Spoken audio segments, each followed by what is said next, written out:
communiquer avec soi avec les formulations positives? Alors tout d'abord, nos pensées, ça marche comment? Les pensées, c'est comme un moteur de recherche, ça marche avec des mots-clés.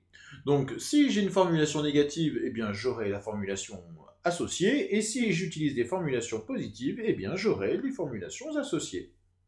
Par exemple, ne pensez pas à une voiture verte avec une étoile rose sur le toit.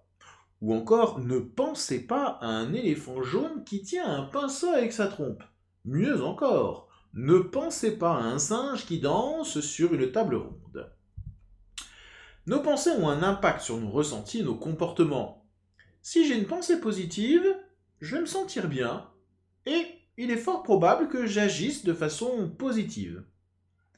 Si j'ai des pensées négatives ou des idées négatives, je risque de me sentir mal et d'agir de façon négative. Un exemple. Je ne veux pas être en retard, ou je ne veux pas être malade. Je ne sais pas faire ceci, ou je ne sais pas faire cela, ou je ne veux pas être malheureux. Si vous vous mettez en lien quelques instants avec les images qui vous viennent, les ressentis associés, vous pouvez voir tout de suite que à l'intérieur, c'est pas forcément agréable. Par exemple, si je ne veux pas être en retard, tout de suite, je me vois en retard et limite, je peux avoir une pensée stressante. Je ne veux pas être malade, même chose. Comment on s'entraîne? Eh bien, avec les formulations positives. Si je ne veux pas être en retard, ça veut dire que je veux être à l'heure. Et en me disant je veux être à l'heure, je vais adopter les comportements associés pour tâcher d'être à l'heure. Je veux être en bonne santé plutôt que je ne veux pas être malade, même chose.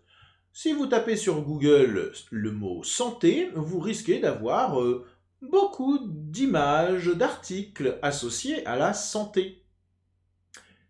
Je sais faire ceci ou je sais faire cela. Plutôt que de se concentrer sur ce qu'on ne sait pas faire, et là la liste risque d'être bien longue, eh bien on peut s'associer essentiellement à ce qu'on sait faire.